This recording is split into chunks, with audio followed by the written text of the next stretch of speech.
Black Star Network is here. Hold no punches. I'm real revolutionary right now. Support this man, Black Media. He makes sure that our stories are told.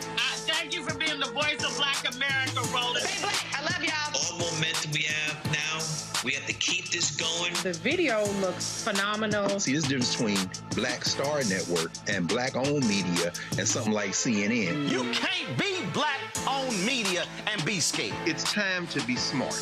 Bring your eyeballs home. You dig?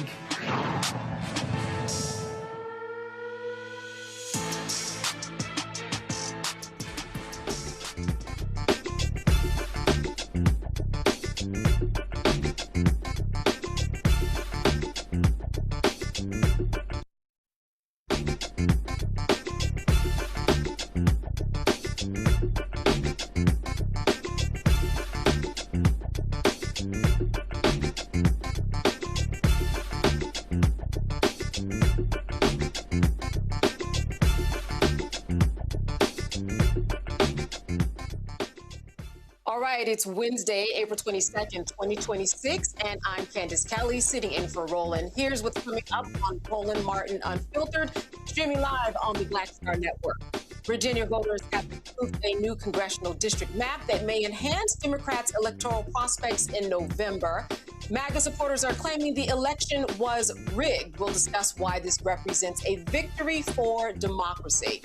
And a Virginia activist will explain why ISIS planned to convert a vacant 9,000 square foot building in Suffolk into office space is a major problem. Meanwhile, today is Earth Day. We're going to speak with the executive director of the Deep South Center for Environmental Justice about alternative approaches to environmental justice, especially in light of the Trump administration's rollbacks of critical initiatives. And we will continue addressing the epidemic of fatal domestic violence by exploring the underlying issues that contribute to these tragedies. Tonight, we're focusing on how to escape violent situations and what healing looks like for survivors. We'll also discuss domestic violence and the law, including temporary restraining orders and the potential charges and sentences for offenders. It's time to bring the funk on Roland Martin Unfiltered, streaming live on the Black Star Network. Let's go. He's got it. Whatever the miss, he's on it. Whatever it is, he's got the scoop, the fact, the find. And when it breaks, he's right on time and it's rolling. Best believe he's knowing. Putting it down from sports to news to politics.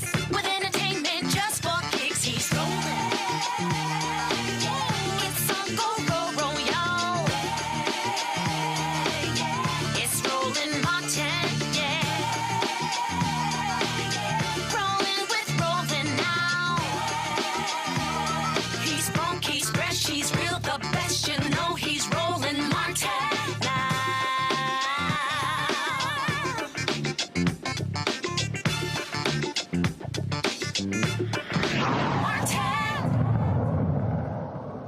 All right, Tuesday, Virginia voters approved a map that gives Democrats the chance to net as many as 4 U.S. House seats.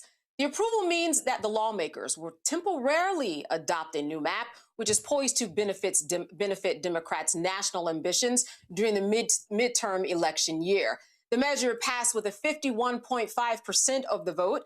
Here's what Virginia House Speaker Don Scott and Virginia Senate President pro tempore Louis Lucas had to say about what they are calling a victory. Yesterday was a victory.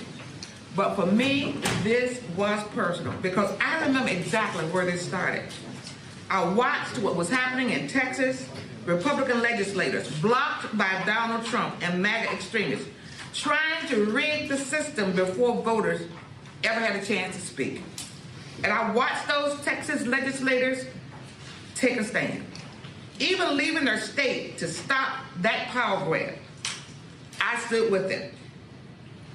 Because what was happening in Texas wasn't just about Texas, it was about the rest of the country. And I said right then and right there, clearly, if they start this fight, Virginia is going to finish it. We took this question to the people, not behind closed doors, not politicians, to the people.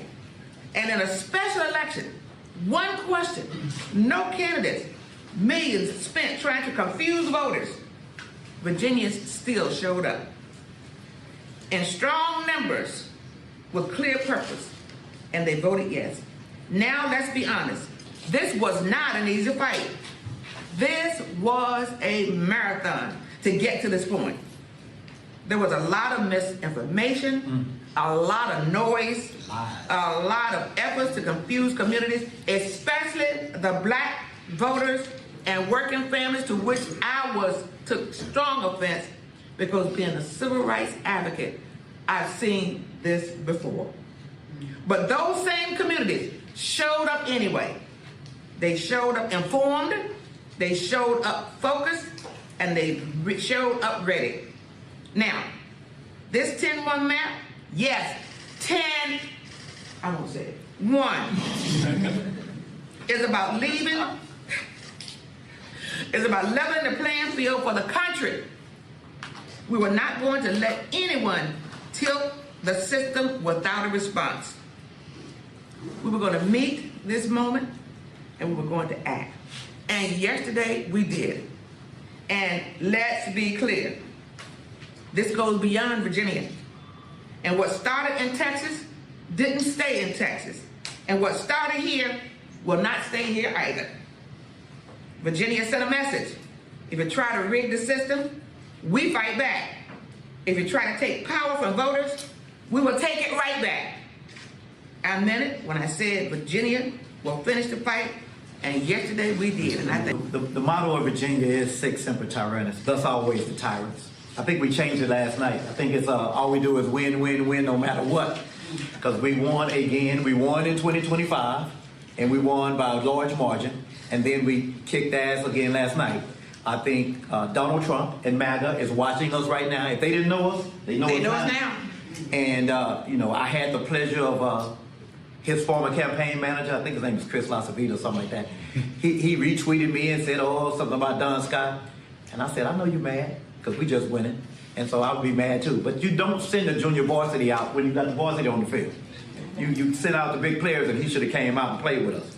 So last night, Virginia lived up to its billing of thus always the tyrants. We stand up. We had enough of Trump's chaos, enough of his power grabs, enough of him sending our girls, our men and women in the military to a stupid war. He said no more stupid wars. Well, he's low IQ. This is a stupid war. We have no idea why he went.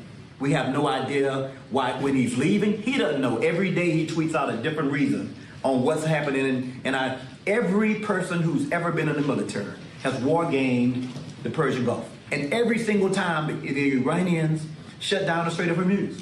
And now he said, I didn't know they were going to do this. Well, what the hell not? Because every person in the military who's ever studied that area knows this. And so Virginia said, enough. We are a state that has a huge military presence. And we came out yesterday. Now, we know there are going to be folks who said, hey, this was a close election. But I think Virginians chose fairness over fear.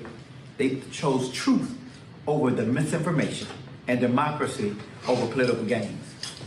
And they spent a lot of energy trying to trick black voters. But who showed up? Who made it happen last night? Black voters showed up. Hispanic voters showed up.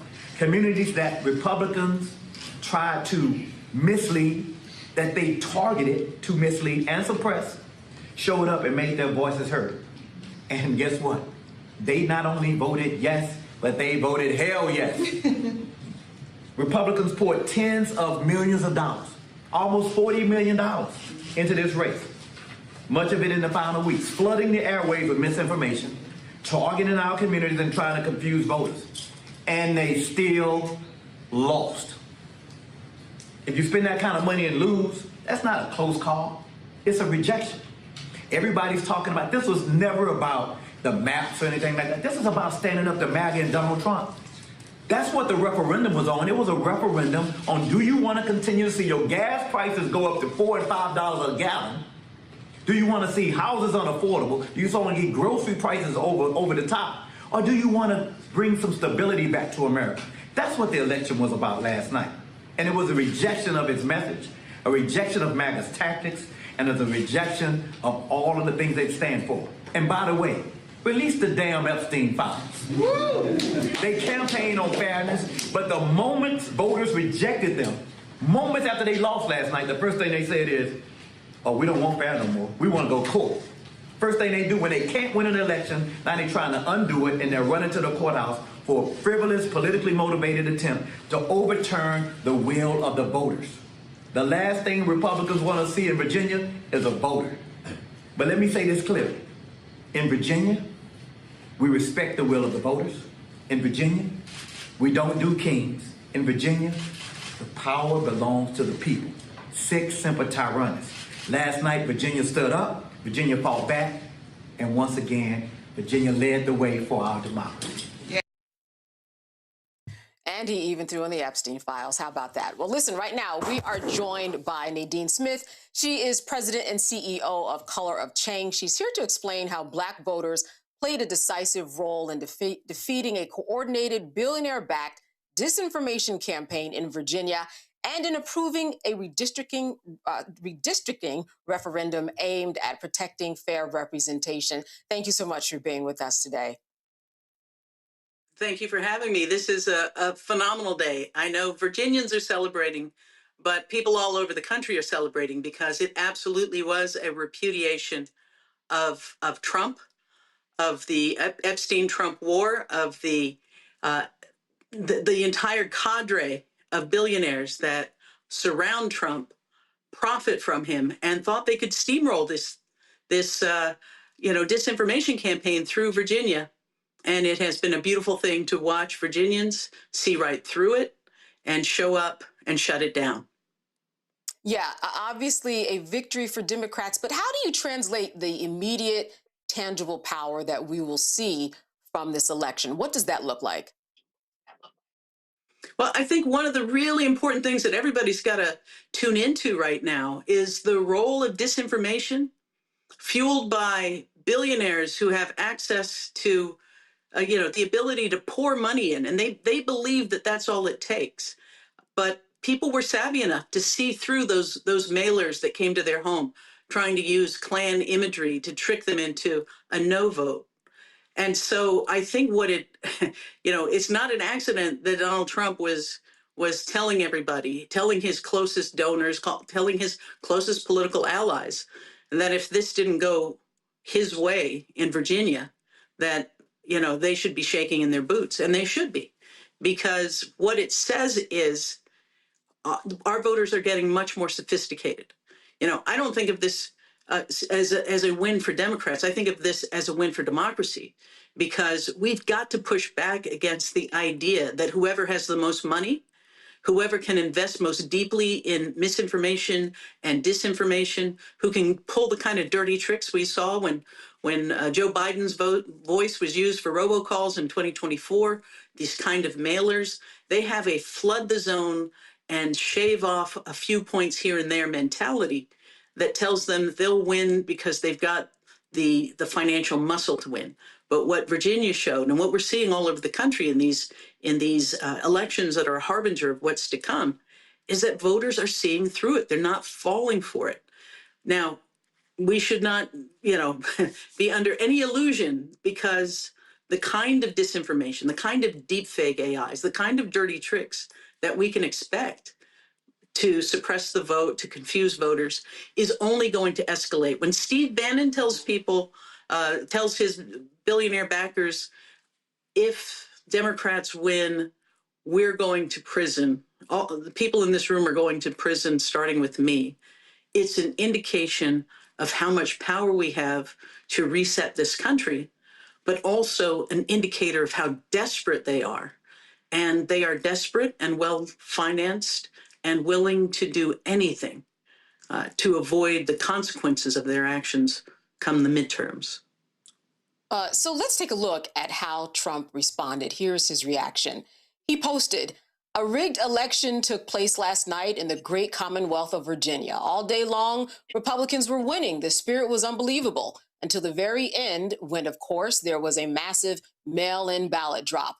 Where have I heard that before?" And the Democrats eked out another crooked victory. 6-5 goes 10-1. And yet the presidential election in November was very close to a 50-50 split. In addition to everything else, the language on the referendum was purposefully unintelligible and deceptive. As everyone knows, I am an extraordinarily brilliant person, and even I had no idea what the hell they were talking about in the referendum, and neither do they. Let's see if the counts will fix this travesty of quote unquote justice. President Donald J. Trump. Well, let me just pass the baton to you. What is your response to this? You know, besides the laughter, everybody, right? I think everybody saw the footage of that marathon where the guy was celebrating too early, just as he gets to the, he's about to cross the tape and he doesn't realize that another runner, the crowd is behind and they're cheering him. And moments before he gets to the tape, the other runner breaks through the tape. And what's fascinating to me is that when people were covering it, when the early stories were that he had been robbed of that victory because he'd celebrated too early, it wasn't his victory. So yes, Donald Trump thought that his billionaire buddies, whose pockets he's been lining, were going to pull a rabbit out of the hat for him, and instead, voters threw those mailers in the trash, got together. We've got to have that same energy, all the way through right now, because we know what happens when people think their vote doesn't matter. They wouldn't be trying so hard to suppress, to lie, to flood us with disinformation, and that is only going to intensify. They wouldn't invest that deeply if our votes didn't matter. And so, hats off to the folks in Virginia for, really showing the rest of the country how important it is. In fact, I think we ought to have an ethic in this country that if Peter Thiel or any of these billionaires that surround themselves and line their pockets because of their proximity and get these government contracts because of their proximity to Trump, if they give to a campaign, vote no. If they give to a campaign, vote against whatever side they're on, because right now the level of desperation is very, very clear. So, at Color of Change, we talk a lot about digital defense and that people have to be media savvy. They have to understand the ways that this level of manipulation. I don't know if there's a test called the Will Smith spaghetti test, and if you haven't Googled it, please do. But it's over the years they would do virtual reality or artificial intelligence versions of Will Smith. And the first one, he looks like a character from Minecraft, but the last one, he's having a one-on-one conversation, eating spaghetti. So there's a level of that's happening, but we're also seeing digital blackface. We're seeing them create synthetic profiles that look like they're the Black community and appear to be people in the Black community voicing opinions. It used to be you could just click on and go, oh, that's not a real person. They are backfilling so that it's harder and harder to tell. This is why organizing in community is so important. And we've really got to build up the muscle, because what they have done so far, even the dirty tricks they played in Virginia, are nothing compared to what's coming. Yeah, the AI is moving faster than we could ever imagine. Next week, it will be different. I want to bring in my panel here. We've got Michael Brown. He's the former chair of the DNC Finance Committee. And I'm also joined by Robert Patillo, a civil rights attorney with the Patillo Law Group, LLC. I want to start with you, Robert, a question. So I want to know what's going to be the response to the judicial review of this situation. I think just today, a circuit court judge struck down this. And of course, the AG has already said they're going to appeal. What is the strategy with regards to fighting this through the court system?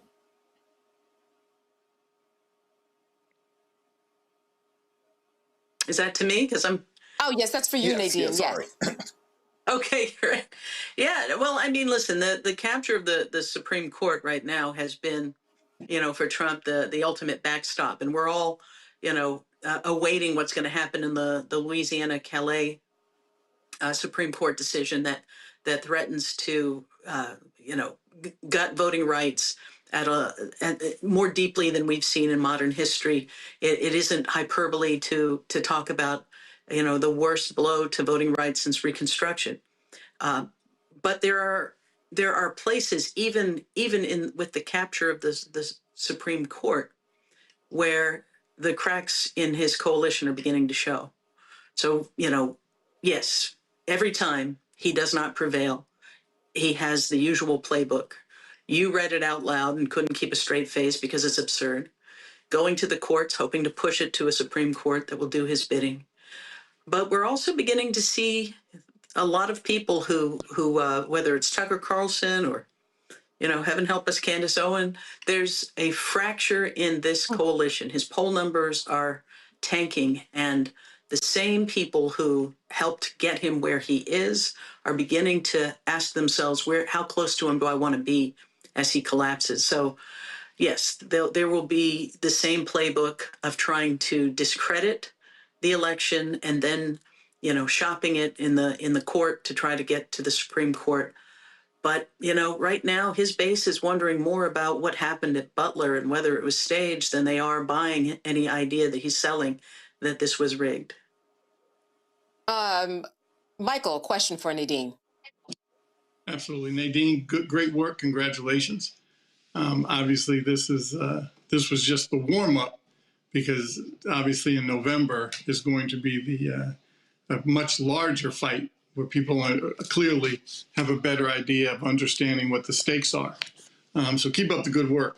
And I think when you mention the savviness of Black and brown voters yesterday, is also about how we have been through this so many times, and now we're so used to these dirty tricks, which also, started well before 1988, when Governor Dukakis fell victim to some of George Bush's dirty tricks. But nonetheless, we are now here today. And in November, are you going to continue to do the same thing strategically, or are you going to up it a little bit? Because whatever money came into Virginia yesterday from the right is going to be tenfold around the country to keep the House. So don't telegraph all your strategies, but what do you think? Well, no, I mean, part of it is waking people up to just how pervasive we have watched the media absolutely consolidate into the hands of a few people who are allies of Trump, and not just, Facebook and TikTok and social media apps, but legacy media. Again, we're seeing this consolidation. Even the local news on cable is all coming from a handful of players. And even though it feels like it's that script is being driven by, again, Trump-backed billionaires. And so outlets like this, the voices online, we want to make sure that we continue as an organization that was born online, is native to the terrain that is social media, that we do everything to lift up the values-aligned creators out there. We've got some incredibly talented people all across the country who are breaking this down and showing people what's happening, why it's happening, and how they can defend themselves against it. So we're going to keep amplifying those voices. But, like, for example, I think there are a lot of people that don't realize that right now you can, what we're seeing is a flood of phony profiles across social media. There's one, for example, of a Black woman selling cowboy hats and belts. And she's got a tear running down her face, talking about how racism is stopping people from buying her wares. This woman does not exist. These are belt buckles from China, but they are using digital blackface to create a narrative. Now, she's just selling belts and hats. What happens when she's selling candidates? Or what we see more often is these synthetic profiles, these fake profiles, telling people, it doesn't matter. They're two wings of the same plane. Don't bother voting. Mm-hmm. They're trying to manufacture a consensus by mimicking the most provocative positions that anyone can hold, but they're not the consensus of our community. So when I say we've got to make sure that people are literate about what is happening, just because you see somebody in your feed, just because if you don't know that person, there are ways to verify where that information is coming from. In the COINTELPRO days, agent provocateurs who kind of push people to not vote or to turn to violence, these kinds of things. That same thing is happening, but it's happening in digital form. So it's not just about planting drugs or putting a gun on a corpse. It is through surveillance. We had a school in Maryland where AI called the police to say there was a gun on campus. This is a school that's 80% Black and Hispanic. When police arrived, there was no gun on campus. AI had misidentified a bag of Doritos. The prevalence of these things in our lives to suppress votes, to foment violence, to pull people into the criminal justice system is something we've got to wake up to. And as you say, whatever we saw so far, whatever we saw in Virginia is nothing compared to what they plan to unleash. And we've got to be ready for it. That's the bad news is it's coming. The good news is we can beat it. Nadine, as we wrap, let me end with this question. This is a temporary emergency measure. What actually is going to happen when 2030 rolls around? Well, I think that's why it's important for us to count victories. It's easy to feel very, what they want us to feel, which is helpless, which is overwhelmed, which is to feel like we're being attacked on all sides. But we're actually posting victories too. We're building muscle as well. And that's why the expectation of what's going to happen in the midterms has shifted in the way it has. But we can't be content. This is not just about elections. It's about building the infrastructure for the democracy we have always deserved. We are defending imperfect institutions against the plundering of this administration. But we've got to have a bigger vision about building the institutions that we deserve, that our kids deserve, that our grandkids deserve. And I think what you're beginning to see and feel in this country is that people are beginning not just to fight Trump, but to imagine what they want to build. All right, Nadine Smith, Color of Change, thank you for filling in the blanks here, sharing with us what this victory actually means for the long term. Good to see you. You too. All right, you're watching Roland Martin Unfiltered. Stay with us. We're going to be back after the break. I'm Brittany Noble, Midwest-born, HBCU educated with experience in newsrooms across the country. Well, I've teamed up with Roland Martin to bring to you The Breakdown. This isn't just news. It's our stories, our voice, our community. Join me for The Breakdown Monday through Friday at midday, only on the Black Star Network. My name is Bill Duke, and you're watching Roland Martin Unfiltered.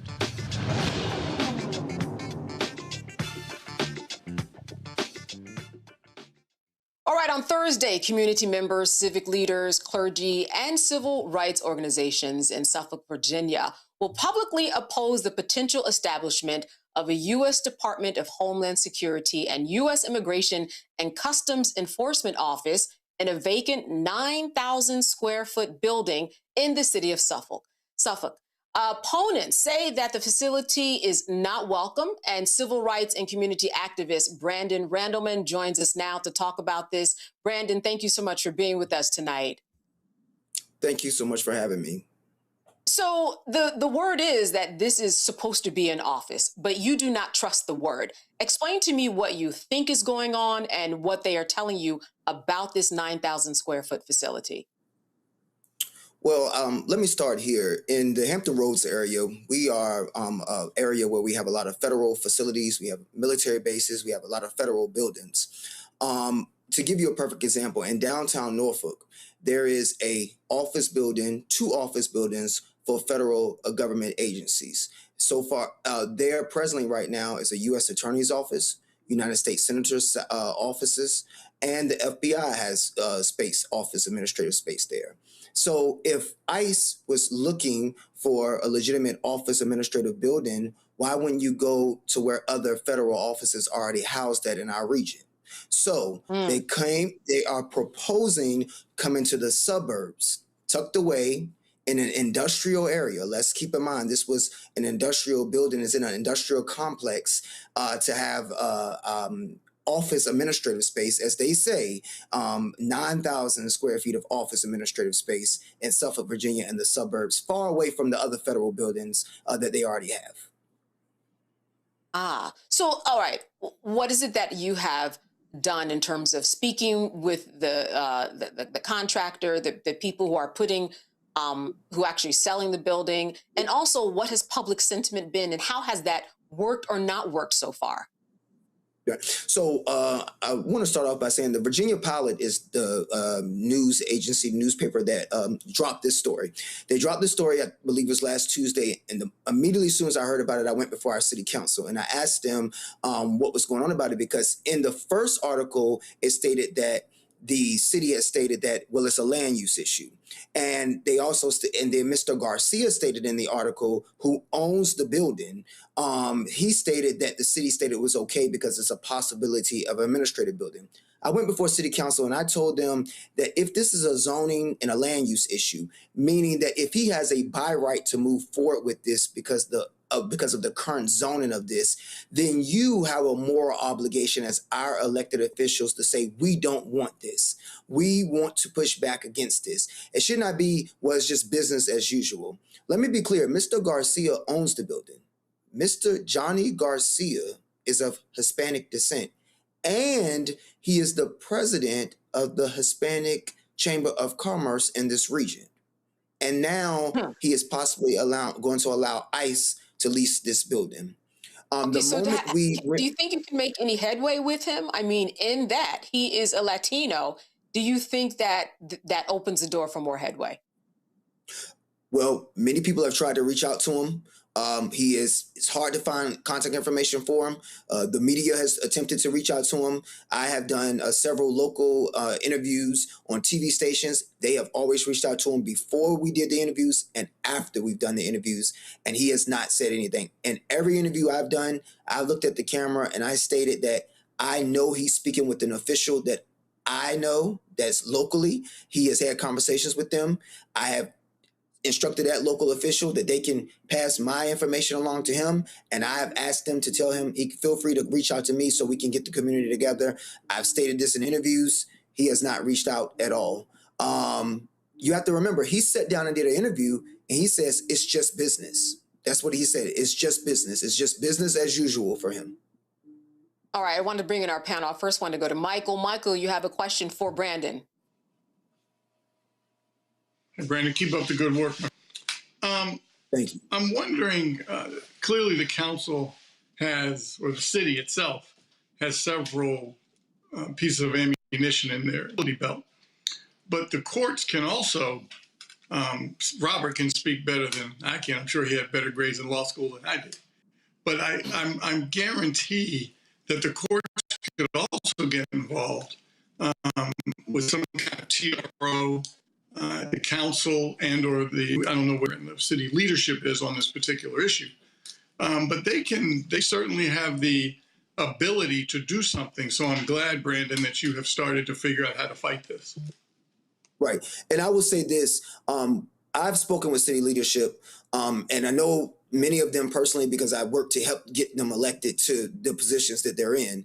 And they have made it clear to me that they have pushed back against this. We did, one of the city council members assisted me with making sure there was no conditional use permit attached to this building, meaning that if there was a CUP that had been attached to this building 20 or 30 years ago, he therefore would not have had to go to city council. Remember, this is what he's telling, and this is what he's doing.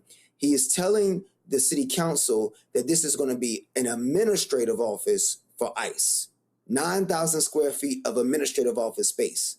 Presently, his building is zoned as M2. It's like a mixed use of industrial and office space. It seems to use what his building is currently zoned as to categorize his proposal to lease the building out to ICE for administrative office space. Also, the city has asked him to submit an application under the new proposed individuals that will lease it so that they can determine whether it falls underneath the zoning. But the city stated to me that technically he doesn't have to submit the application. So We do have city council members that are publicly coming out against this. Some of them will be joining us tomorrow. Some of them will be speaking. One of the particular council members in which it sits in his district, or we call them boroughs out here, he stated that he will be speaking up against this because the district is largely suburban. You have a lot of upper middle class white, upper middle class African Americans. There's a school not too far from it. There's a church, the church that we're having the protest and rally and the press conference at tomorrow. That is at the not too far from the facility, the proposed facility as well. All right, question from Robert. Well, great work and everything that you're doing. This is the right fight to be in at this time. People always ask, well, what would you have done during World War II when they were setting up the concentration camps or the internment camps? You're showing that if you were there at that time, you would have been fighting back then just as you are fighting back now. I think that's important for people to understand that we are living at a moment in history that will judge us for generations to come. And they're going to want to know, where were you when this fight was taking place? But my question is that I'm genetically economic Black nationalist. And I understand fighting it through the court system, understand fighting it through social pressure. I understand fighting it in every methodology possible, and I support that 100%.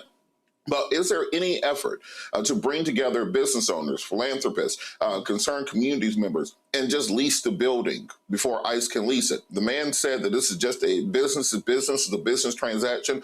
Okay, fine. Well, here's our money. We would like to lease the business from you so you don't turn into a concentration camp, and we can use it as a administrative office, community center, food bank, whatever it is. But is there any effort being put into putting the money together and just buying or leasing the building from him? Well, you know, they say God is always right on time. Before I jumped on this interview, I was talking to a former school board member, and I'm glad you mentioned that. The school board member stated to me that the previous owners and the current owner has tried to lease this building several times.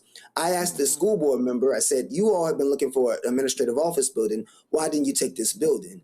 Well, originally the building had some type of chemicals, or it was a chemical plant, or chemicals, something dealing with science or chemicals, and it polluted the water really, really bad with the building. They have struggled to lease the building to anyone because of the pollution of the water near the building or around it connected to the pipelines. And so I believe, from what I was just told by a former school board member, that the school administration wouldn't take the building. The former owner received the building, in my understanding, in a foreclosure. They then held on to it for 2 years, from 2019 to 2024. The current owner, Mr. Garcia, had the building in 2024, and it's been pretty much empty since then. So let that sink in. We want to bring an ICE office to a building that the school administration, who desperately needs a school administration office building, wouldn't even take themselves. And I found out from the former school board chairwoman today that the reason why they wouldn't take it is because the pipes and the water was polluted around the building. And Brandon, here's what we know. We know that other communities are certainly fighting these facilities, and a lot of them are winning on basis of the strain of the resources, including water, including land. Some of these places, they have concrete on the bottom, and they weren't built in order to have some type of piping system. So I wonder what you've learned from other communities. I know even in Virginia, there was another community that did stop an ICE facility. What are your next steps? What would you like to do? Is there a lawsuit in the making that you think could help? Because so many other communities are using the legal route. Right. So I think tomorrow's going to be one of our major steps, where we're having African Americans, whites, Blacks, Hispanic community. We're coming together as a whole, along with our community, and we're going to put a lot of public pressure on him, and we're going to see if we can get him to somewhat fold from it. We are looking at our various steps, whether that's a lawsuit, whether that's public pressure. We have to keep in mind that there's some elections coming up for our city council members. I've made that clear as well. But here's the thing. This man has been in contact with ICE for weeks, if not months, because the reason why we had to act so quickly with public pressure, he stated in his article that ICE was trying to make the decision on whether or not they were going to lease the building by the first or second week of May. So it's coming upon us very quickly. We've just tried to act as quickly as we could with the little time that we've had in reference to it. in reference to, and you mentioned something about the economic standpoint. I had someone reach out to me the other day about, well, he could be bringing jobs with ICE. I made it clear to them that this business in this building has had government contracts since 2024, and none of our skin color has had any work in that building. But above all, he's not providing a government service. He's leasing the building out to ICE in the current state that we see ICE in and down. All right, Michael, I want to close out with you. I think that I cut you off. You had a follow-up question? No, I'm good. I just want Brandon good luck, and use all the powers that you have, whether political, legal, economic, as Robert mentioned, and do the best you can to stop it. All right, it was Robert. Thank you. Sorry about that. Robert, you had a follow-up. I'll close with you. Well, I did have a follow-up on the issue of the kind of usage of it. If the building is in such a condition they can't sell it, can't rent it, there may be an environmental claim that you can put in just to have the state condemn the location as being inhabitable. If you're going to be bringing in thousands of ICE employees for an administrative office to a building that has been condemned for multiple years because of the leakage of toxic chemicals, you may be able to get an injunction to prevent from being used for human habitation in general. So it might be another legal route to explore whether or not the state or the city will actually come in and just simply condemn the property altogether, and then ICE will have to start over to find a new location. Yes, thank you very much. And again, I can't say what I was told was what the previous maintenance of the building was. I am going to look into that. I just received this word. I'm going to see, was that maintenance fixed? But I know for years that when they've tried to get rid of the building, that's been the stop. That has been the stopping point. And that's why the school administration wouldn't take it on. Now, whether or not he's fixed that since then, that remains to be said or not. But that is something we can look into, because if you use the legal court systems, you can find out from there whether or not those issues have been fixed. All right, Brandon, thank Absolutely. you so much. I know a lot more to come, and we will be following up with you to see what happens. Thank you for all of your hard work. Thank you. All right, still to come on Roland Martin, we're going to continue to address the epidemic of fatal domestic violence. The most dangerous time for a person is when they try to leave a violent situation. We're going to walk you how to leave safely and walk you through that and what you need to heal. We're going to talk about that. We'll also talk to a former prosecutor and a current judge about the legalities of domestic violence. You do not want to miss these critical conversations. Meantime, make sure to please support us so we continue to bring you these crucial conversations. You can support us via Cash App using the Stripe code in the bottom left-hand corner. You can also help us with credit cards. Use the same thing. PayPal's R Martin Unfiltered, Venmo's RM Unfiltered, Zelle at RolandSMartin.com. Also at Zelle is Roland at RolandMartinUnfiltered.com. Now, if you're old school, we'll take those checks too. We'll take those money orders payable too. Roland Martin Unfiltered, P.O. Box 57196, Washington, D.C. 20037. And if you want some of our swag, head on to shopblackstarnetwork.com, where you can find official Black Star Network swag and all kinds of Black-owned products, including my product, Curl Prep. Buying on shopblackstarnetwork.com is a way to support the network and support many, many Black businesses. All right, we're going to be back right after this break. You are watching Roland Martin Unfiltered, only on the Black Star Network. With medicine and science under attack, I want to keep you and your family informed and healthy. I'm Dr. Ebony Hilton, and I knew at the age of 8 that I wanted to be a doctor. So I studied hard and became the first African-American female anesthesiologist hired at the Medical University of South Carolina since its opening in 1824. And I always say I was made into a doctor, but I was born to be a mom. And as a new mom, wife, sister, daughter, and friend, I understand how frightening a medical crisis can be. I care for individuals on some of the worst days of their lives, and it's my mission to provide you with a safe space to gain clarity on issues affecting your mind, body, and soul. I recognize that there are health disparities, particularly as it pertains to race, and I want to help bridge the gap between you and your healthcare providers. Join me every Thursday for Second Opinion on the Black Star Network, where each week I'll invite experts from various medical fields to share the latest health news. We'll discuss topics such as the vaccine debate, mental and sexual health, medical bias, infertility, menopause, andropause, nutrition, and aging. Together with my medical colleagues, we aim to provide you with a second opinion. Don't miss it, Thursdays only on the Black Star Network. Hi, I'm Swing Cash, Basketball Hall of Famer, and you're watching Black Star Network.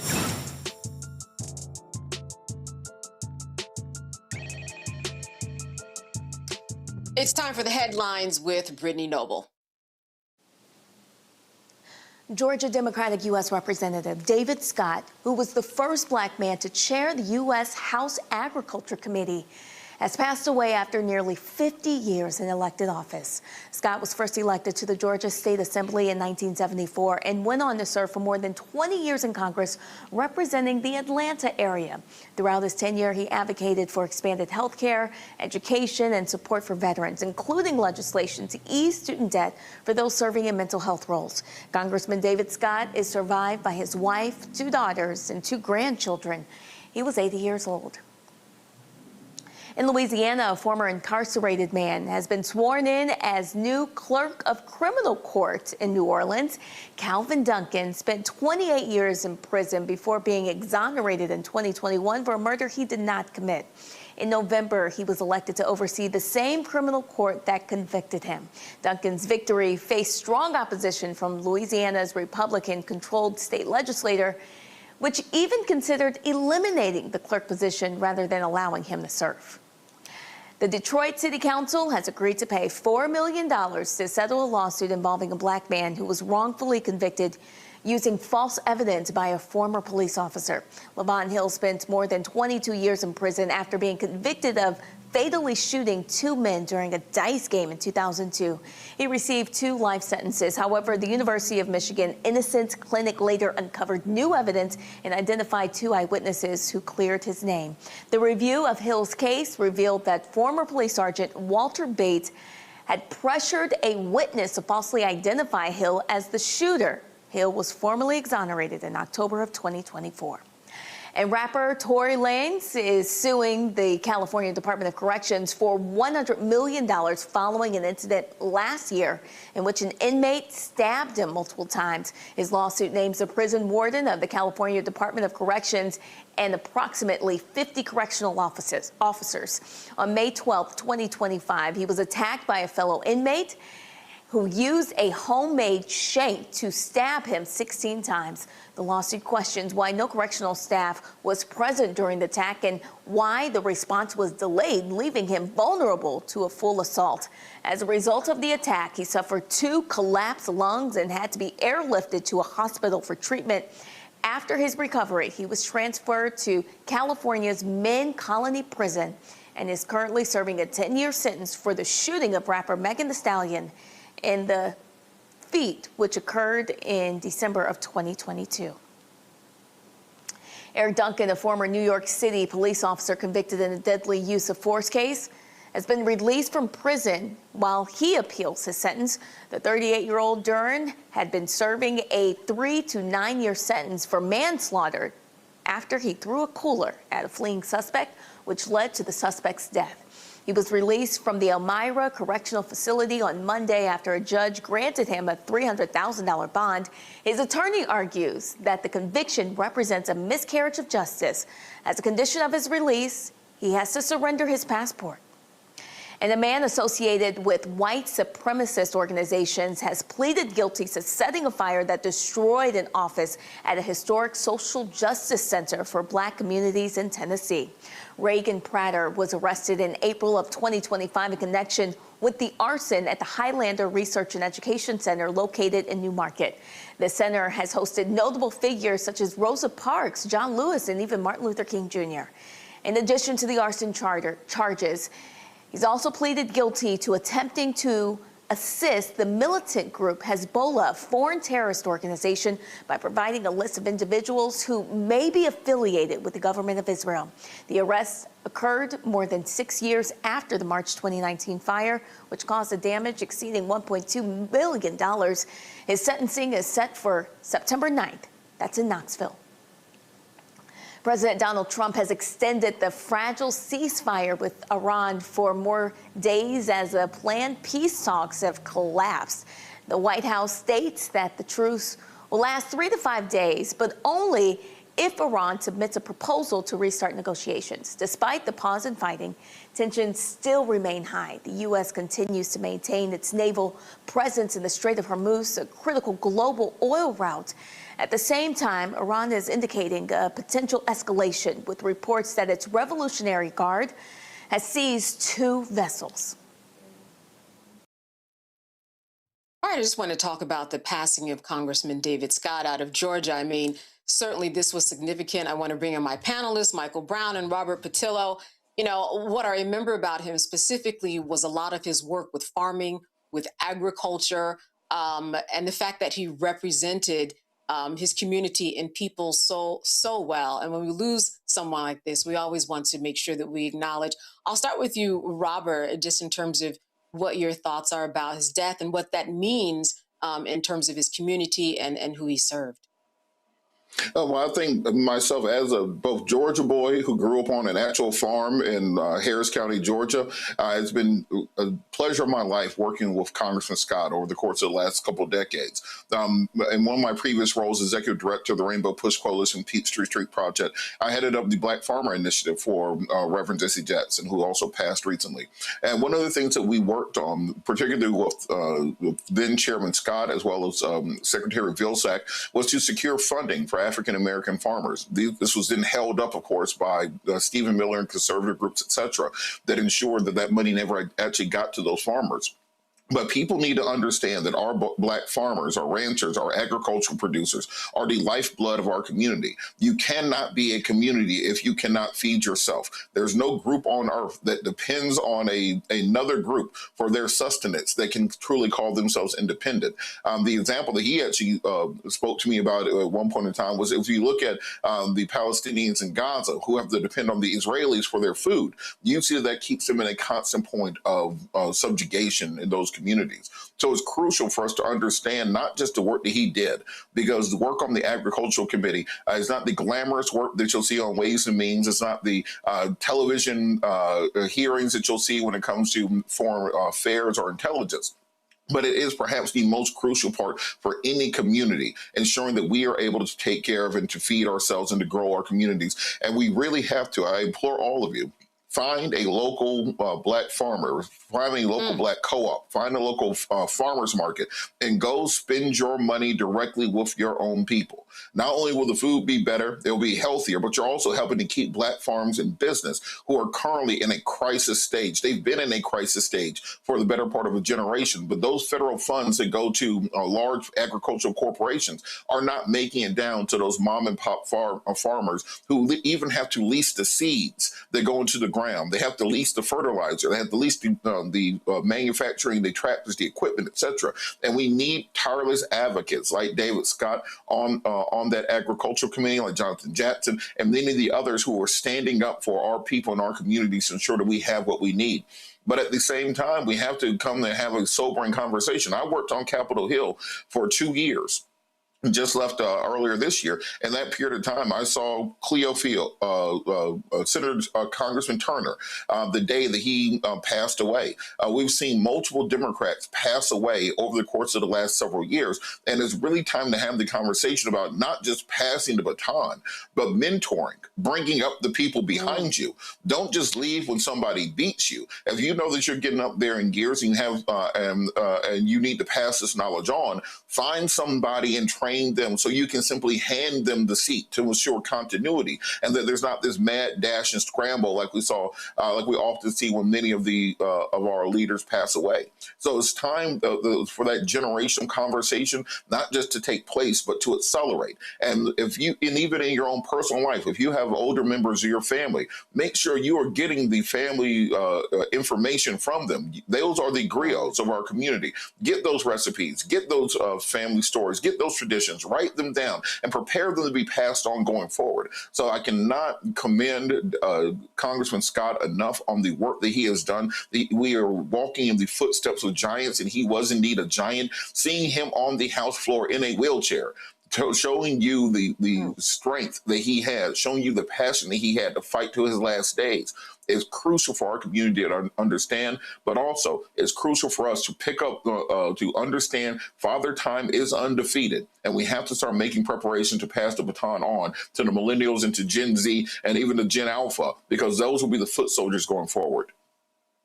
That's right. Thank you for that, Michael. I want to pass it to you because certainly 50 years, that is a long time. And it is a long time to say, let me bring somebody up.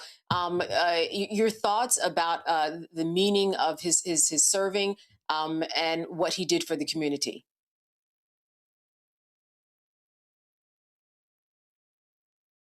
Okay, Michael, I think you're muted.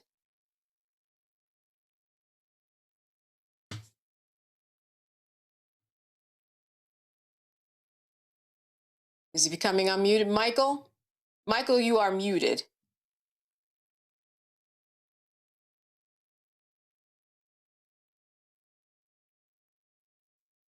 All right. Listen, stay with us. We'll be back after the break. See you on the other side.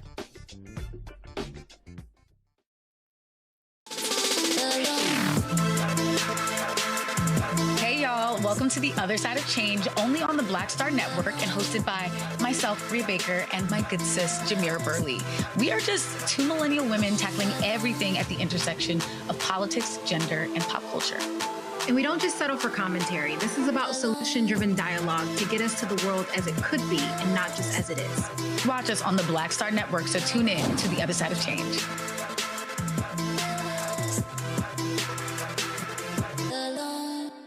With medicine and science under attack, I want to keep you and your family informed and healthy. I'm Dr. Ebony Hilton, and I knew at the age of 8 that I wanted to be a doctor. So I studied hard and became the first African-American female anesthesiologist hired at the Medical University of South Carolina since its opening in 1824. And I always say I was made into a doctor, but I was born to be a mom. And as a new mom, wife, sister, daughter, and friend, I understand how frightening a medical crisis can be. I care for individuals on some of the worst days of their lives, and it's my mission to provide you with a safe space to gain clarity on issues affecting your mind, body, and soul. I recognize that there are health disparities, particularly as it pertains to race, and I want to help bridge the gap between you and your healthcare providers. Join me every Thursday for Second Opinion on the Black Star Network, where each week I'll invite experts from various medical fields to share the latest health news. We'll discuss topics such as the vaccine debate, mental and sexual health, medical bias, infertility, menopause, andropause, nutrition, and aging. Together with my medical colleagues, we aim to provide you with a second opinion. Don't miss it, Thursdays only on the Black Star Network. Hey everybody, I'm T.D. Jakes, and I want to encourage you to watch Roland Martin Unfiltered. It'll blow your mind.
All right, so what you've just been looking at are the faces and names of some of the women who have died in the last few weeks at the hands of a loved one. And all week, we have taken the time to confront the epidemic of fatal domestic violence. And tonight, we're going to be talking about how to remove yourself from a violent situation and then how to heal yourself once you are out.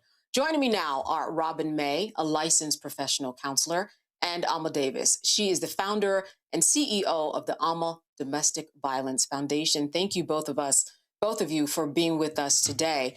I first want to start with you, Alma, and I know that the process of actually removing yourself from a situation, we know it's a case-by-case basis because it all looks so different.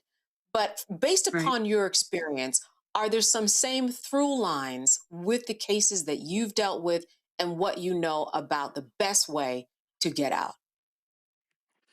Yeah, so we first have to set the stage that when someone is leaving, that's the most dangerous part of being in a domestic violence relationship is actual the leaving part. And so what we want to do is try to provide clients or people in those situations with steps to actually prepare to leave. So some of the things that we first talk about is having a safety plan, meaning it's thought out. There are some things that you've put in place, like one, having a copy of your driver's license, maybe hidden somewhere, a copy of Social Security cards, birth certificates, things of that nature, even down to having things about your children, right, hidden. Some things else we would tell someone is to have a code word, meaning you've talked to your safe space if you have that, whether that's an organization that's helped you put a safety plan together, whether that's a close relative, and even down to your children. Hey, if I give you this code word, that means it is time to go. One, either that means I'm in danger, or two, that means it's time to go. So either way, that is an immediate action. We would tell people to also do things like change your route, right? Don't be so predictable, so that that abuser can't find you. So really think through those things and plan that out. Another great tip that we like to share with people is if you are able to call an organization like ours that a case manager can actually walk you through those things, that would be the most beneficial because number one, as a case manager, we are trained to give you things to think about that you haven't thought about, like understanding that, listen, when you get ready to leave, things may escalate. So we want to help you sort of navigate through when is the right time to leave, right? Number one, if the person is not home, right? If that's an optimal time to leave, if that person is gone to work or something like that. So if you have an agency that does this, we can walk you through those things. But if that's not the case, even like going to our website or the National Domestic Violence Hotline, you can see an actually safety plan, and we'll ask you those types of questions to help you sort of get prepared to go. It's never an easy thing to leave, but it's one of the most powerful things that you can do once you've made the decision that, hey, it's time to go. What do you tell your children who might be of age, they actually understand what's going on? What does that conversation look like in terms of the secrecy of all of this and the planning? There's a lot of trust, and you have children that are scared and still might love, well, they probably do love their father, right? We know that there's that. Right. How do you have those conversations, and what do good ones look like?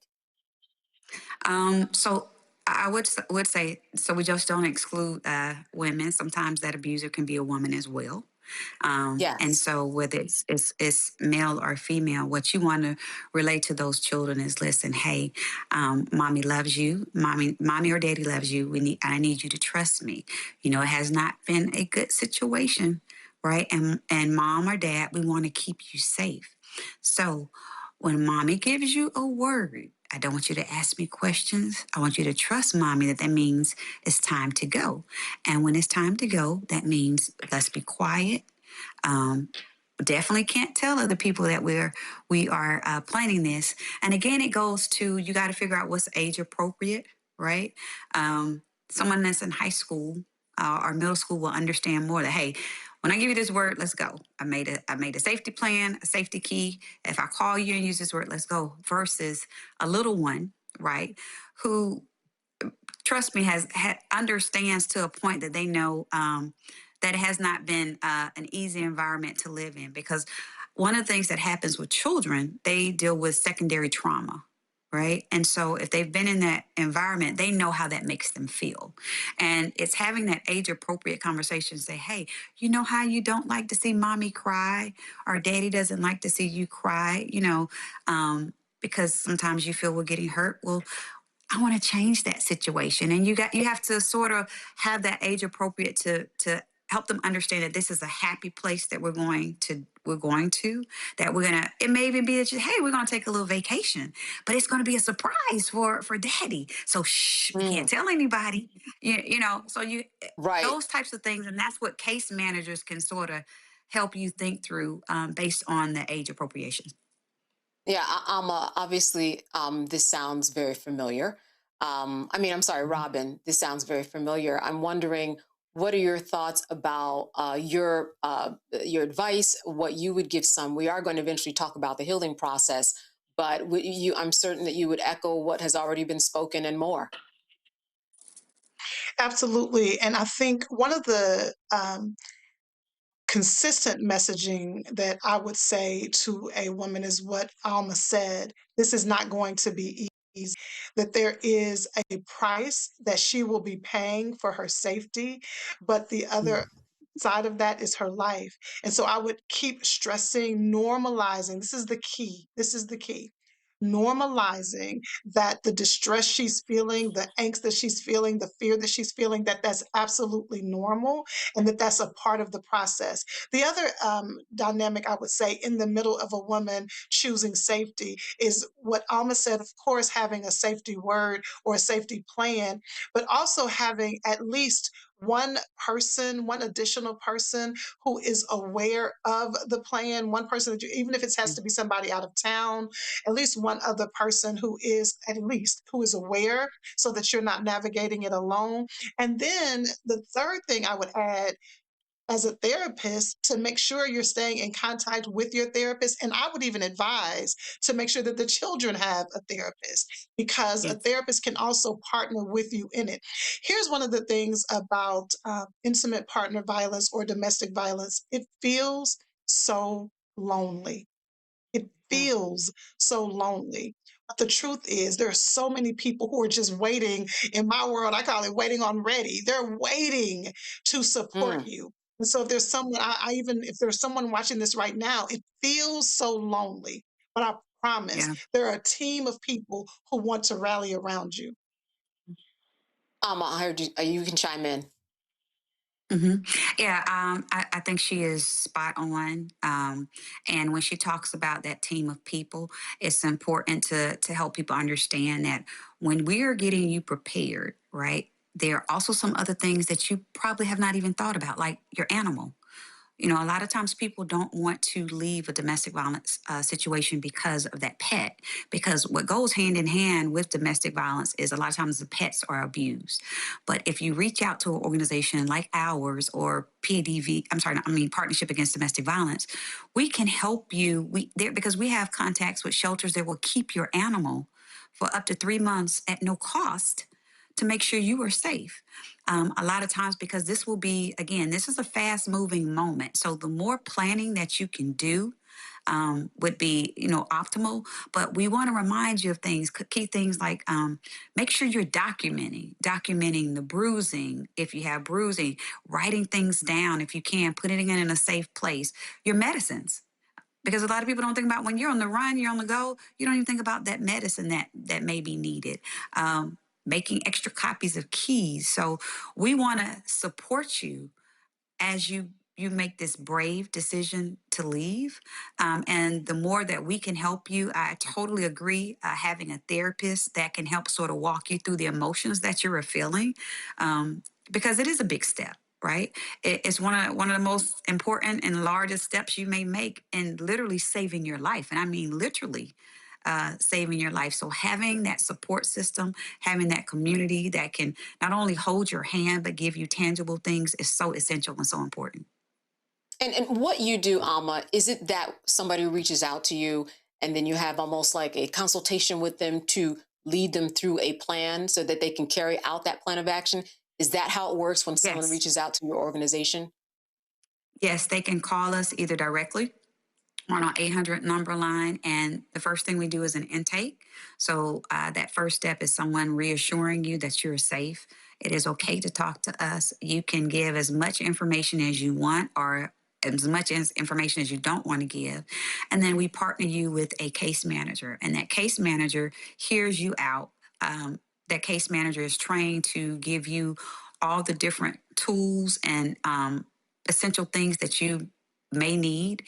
You may think you're calling just for a safety plan when that case manager has identified, well, no, we need to get you emergency shelter, or no, we need to make sure you have a ride, or no, we need to set up where you have baby food or the things that you need, or a care kit when you leave.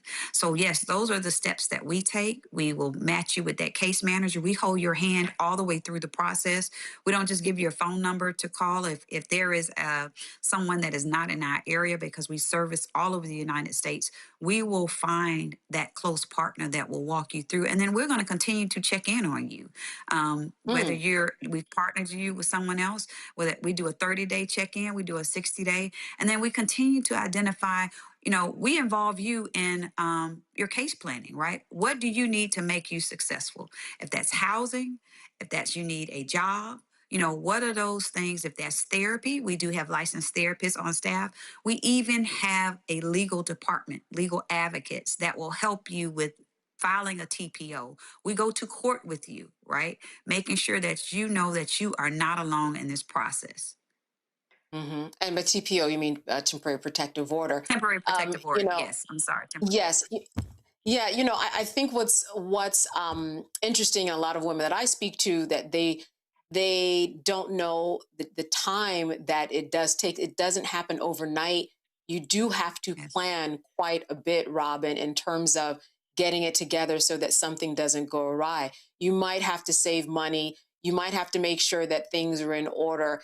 And you just have to kind of get it all together in order to make a strategic plan. You might have to do a little bit of acting in the meantime, but take the time to get the plan right.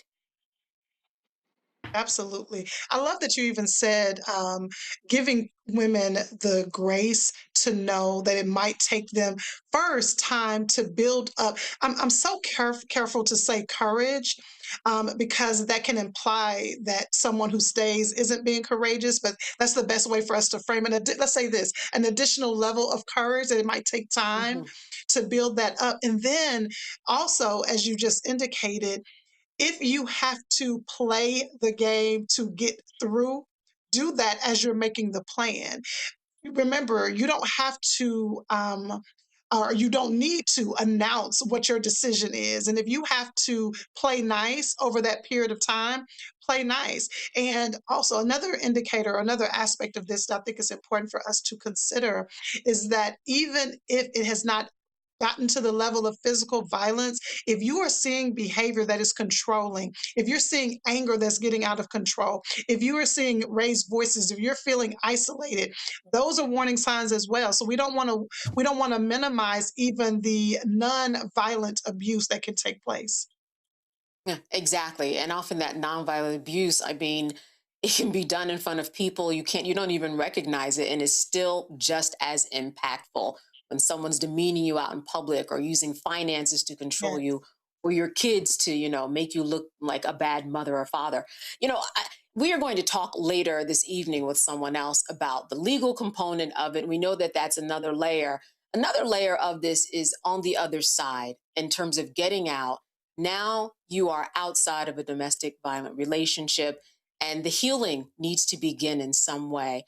I want to start with you, Robin, by just asking you, what does the beginning of that healing process look like? Because I find that a lot of women, they certainly don't think that their instinct skills are sharpened enough. They're normally on hyper, vigilant, kind of looking at everybody, that everybody might be a threat. And so their whole nervous system is kind of reacting differently because of what they have just come from.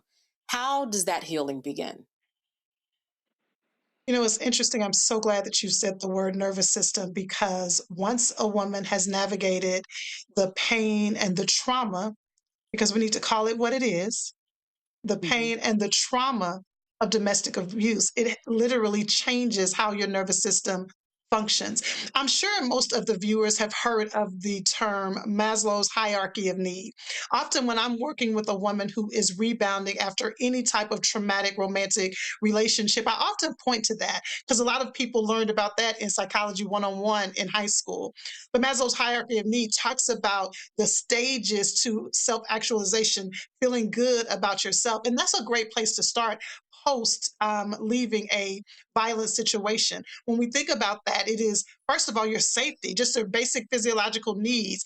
Are those in place? And then your physical safety, your financial safety. And then we can start looking at love and belonging and esteem and building yourself up.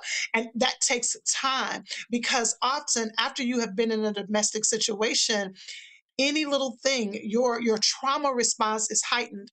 I'm sure many of you have heard a song and it takes you right back to where you were when you first heard that song.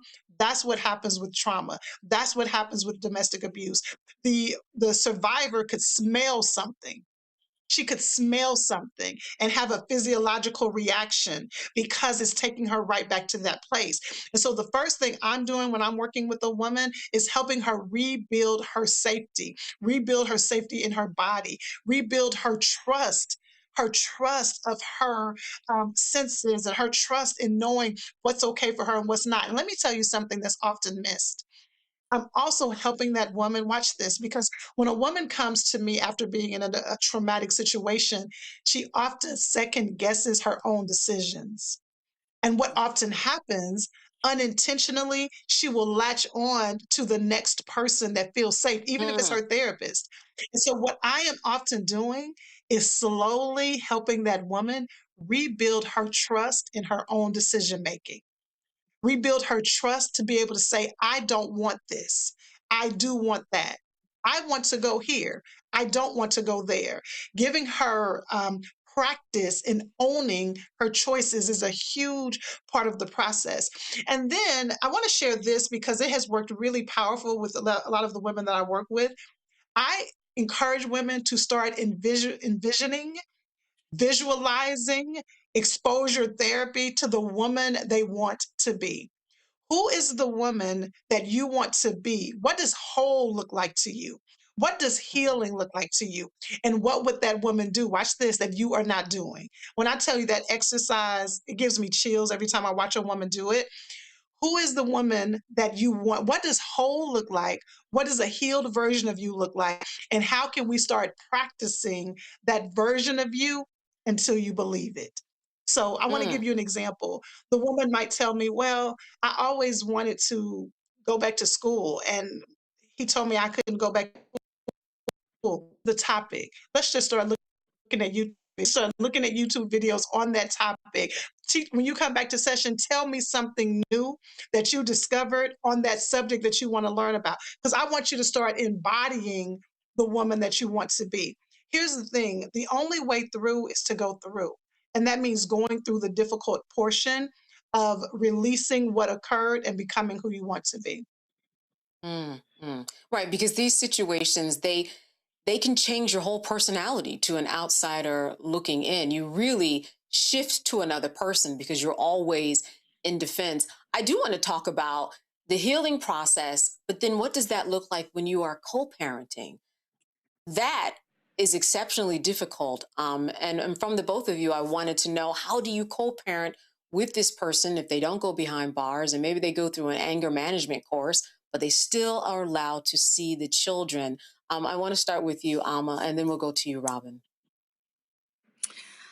Yeah, that is that is something very difficult that a lot of our clients have to face and have to deal with, because you're right. If that person has not been served or has not been put behind bars, a lot of times we will see where that abuser will try to gain custody of those children, or even paint the survivor out to be the abusive parent, right? And so some of the things that we have to focus on and work through is even the thought process and the thinking of the survivor. We've seen so many times where the survivor will say, oh, well, it's fine for me to meet that person at the school or at the daycare for them to see the child because they wouldn't do anything to hurt the child. And of course, we've seen incidents even in the news where that abuser has showed up and not only hurt, killed, or might have, killed the survivor, but even hurt that child. So one of the things that we try to do, and I love what Robin said about giving choices, is making them feel empowered to clearly understand the circumstances, right? What may or may not happen, but helping them think through, let's look at what if this happens? And like I said, we're wanting them to empower to make the right choice. But if not, we want to help you understand, well, what are some of the backup choices that have? Do you have to meet them alone? Do you have to meet them at the daycare? If you're going to do that, is that daycare aware that this parent is coming up to see them? If there has been a legal process or a TPO, we try to, which is a temporary protective order, we try to encourage them to allow the law to help sort of navigate that, right? Meeting with it might be someone that unfortunately, like outside agencies have gotten involved and they are that neutral party that's there. But at the end of the day, we want to make sure that our client or that survivor is safe and their children are safe, because if you pay attention to the Amber Alerts, over 90% of those Amber Alerts come all from when the children are missing, they're coming from domestic violence or family violence situations, right? So using the skills, but again, empowering that survivor to sort of think, but not be so easy to trust that abuser, right? So that they're making some concrete decisions that will still keep them safe, but keep their children safe. Robin, same question about co-parenting. I really want to piggyback off of what Alma said, because this process is exhausting for a woman. By the time a woman makes a decision to leave, we have to imagine how long she has been carrying the reality of this situation. So by the time she leaves, that's just like we just said, the start of her being able to take a deep breath and rediscover herself, and then to partner with raising a child with someone that harmed her. So the reason why I really wanted to piggyback off of what Alma said is this. I often find that women say, I just can't keep this up. I'm tired of this tension. I'm tired of having to be on guard. I'm tired of let's just be okay, because they're often still trying to believe the best. And it seems insensitive to say, but you cannot let your guard down. You simply cannot, because it's only going to create a pathway for possible harm. Okay, so that's the first thing I wanted to say. But as far as co-parenting, one of the aspects that I deal with so often with my clients is two things. I definitely deal with so many women who have navigated being isolated and alienated from their child. It's a very real thing. But I have a lot of hope for so many women, because almost every woman that I have worked with who went through parent and alienation, the child has come back. They have been able to restore their relationship with their child. But in the meantime, if it doesn't go to that extreme where you're being alienated, I want you to think about the person, just like I said, who is the woman you want to be? Then I want you to think about, what are the characteristics that are critically important to you for your child? And I want you to focus on those. When I'm talking about characteristics, what are the values that you want your child to have? Because you're partnering in parenting with someone who often what is happening when they are with them is totally different than what is happening in your home. And if you get into the battle of that parent against me, you're not going to win that battle. And so I want you to focus on, when I think about my own children that I'm raising, I want you to be a woman of integrity. What does that mean? How can I start pouring that into you? I want you to be a young man that when your yes is yes and your no is no, how do I help you learn those skills? Even if you have to look up books, if you have to find book resources, if you have to find mentorship, if you have to find organizations that partner with helping to develop young people. And here I go again, but I am telling you, put the child in counseling. Make sure that the child is in counseling as well, because the counselor can also, number one, help that child navigate their emotions, but number two is a safety for you. If the child is reporting any concerns, that therapist now has an ethical and legal obligation that's outside of you. So put the child in therapy. And then third, be willing to go to therapy with them as well. I think those several things. Number one, keeping your guard up, recognizing, I know it's exhausting, I know it is tiring, but when you let your guard down, you're very likely putting yourself back in a danger zone. Number two, making sure you are focused on, I am not in competition with this parent. This is not co-parenting. This is parallel parenting. I want to make sure that I am pouring into my child what I want them to know, who I want them to be, and then get support. Go to therapy, because now you have a support system that can help you in partnering with the child. All right, so we have a couple of minutes, and so I want to each of you give you 1 minute on this question, because I see this happen a lot with women too. They don't know what to do with their social circles. You know, I've seen women detach from everything, their church, his side of the family, everything, and that worked out. And I've seen other people try to stay with the same church that, you know, he might go to, or vice versa, if it's a man being abused, or try to still keep the same circle of friends and share. But it is very difficult. And I am wondering, what is your advice?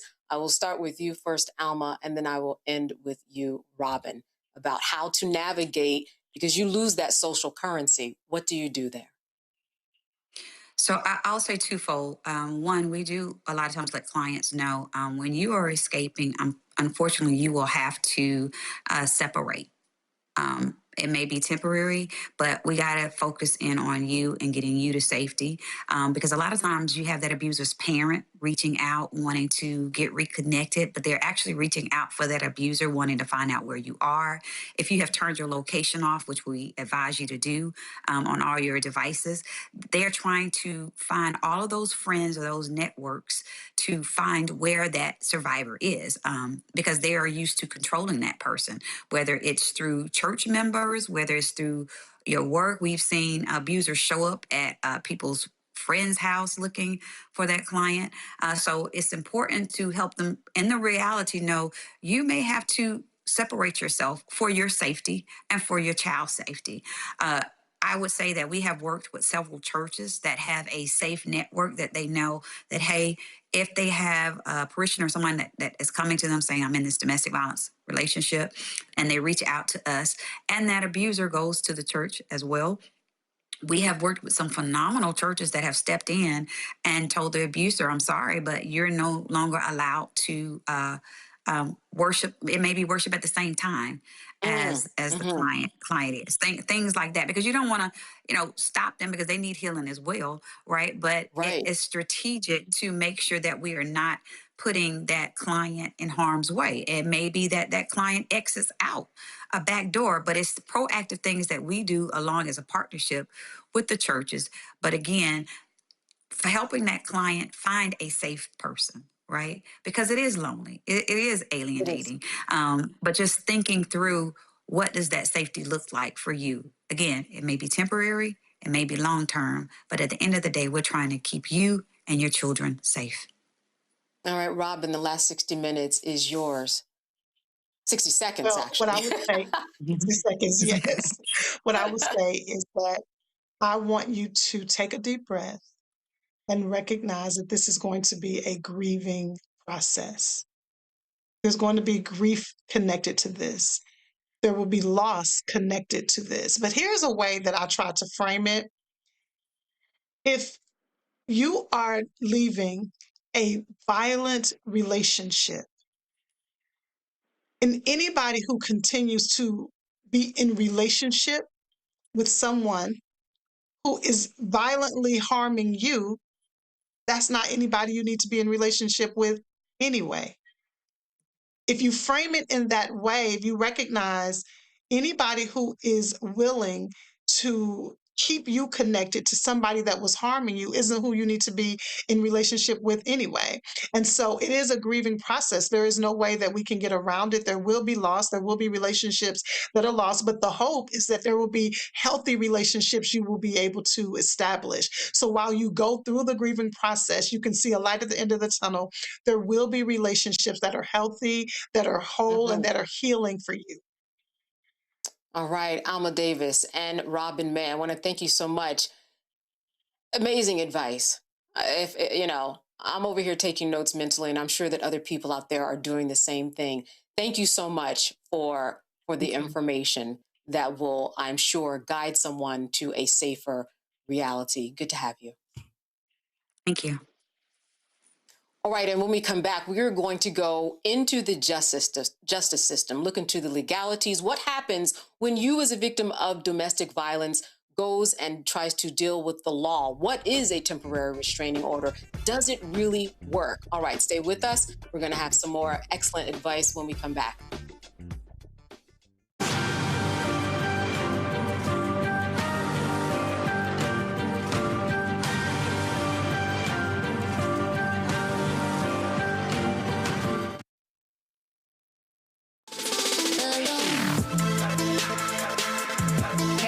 Welcome to The Other Side of Change, only on the Black Star Network and hosted by myself, Rhea Baker, and my good sis, Jamira Burley. We are just two millennial women tackling everything at the intersection of politics, gender, and pop culture. And we don't just settle for commentary. This is about solution-driven dialogue to get us to the world as it could be and not just as it is. Watch us on the Black Star Network, so tune in to The Other Side of Change.